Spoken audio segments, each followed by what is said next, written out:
अब इतना कहकर समझ लो कि कभी कह दिया कि रसरी यावत जातियों सिर पर पड़े निशान, रसरी यावत जातियों सिर पर पड़े निशान। जब रस्सी के आने जाने पर पत्थर पर निशान बन जाते हैं तो हमारे अभ्यास करने से ये बुद्धि क्यों नहीं आएगी? अभ्यास करने से बुद्धि क्यों नहीं आएगी? वहीं से वो सत्तू भी नहीं खाए और ऐसे ही वापस फिर गुरुकुल आए। और गुरुकुल आकर के कहा आचार्य जी अब मैं विद्या पढ़ूंगा, आएगी। और उन्होंने पढ़ना प्रारंभ किया। तो जो पाठ पढ़ाया जाता था वो रात को सोते नहीं थे। ध्यान लगाने की प्रक्रिया सब ब्रह्मचारियों को बताई जाती थी। तो ध्यान में वो क्या करते थे, जो गुरु जी पाठ पढ़ाते थे वो ध्यान में बार बार वही रटते रहते थे, बार बार वही उसी का जाप करते थे।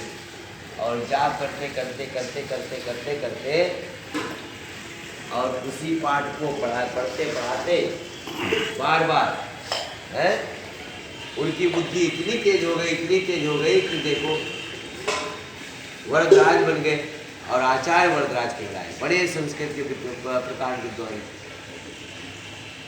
तभी किसी ने कहा करत अभ्यासियों जड़मत होय सुजान और रसरी यावत जातियों सिर पर पड़त निशान। यानी बुद्धि जो जड़ बुद्धि होती है उस पर भी कहते हैं अभ्यास करने से करत अभ्यासियों जड़मत होय सुजान। जो जड़ है वो भी उसमें भी जान आ जाती है। कैसी आ जाती है? सु माने अच्छी जान आ जाती है।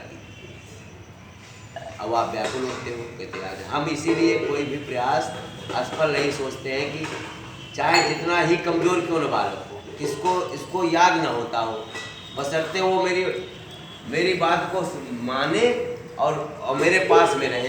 देखो उसको विद्या आती है कि नहीं आती, बशर्ते उसको अपना मन हटा करके घर से और बाहर से केवल मात्र आचार्य के चरणों में अपने समर्पित कर दे।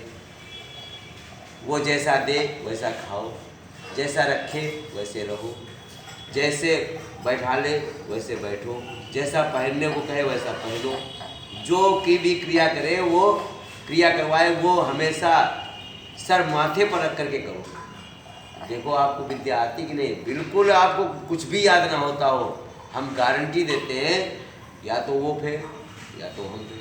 हम अभ्यास करते हैं उसका, वो क्या होता है क्रियान्वित कैसे किया जाता है, किसी पर प्रयोग जिसको कहते हैं।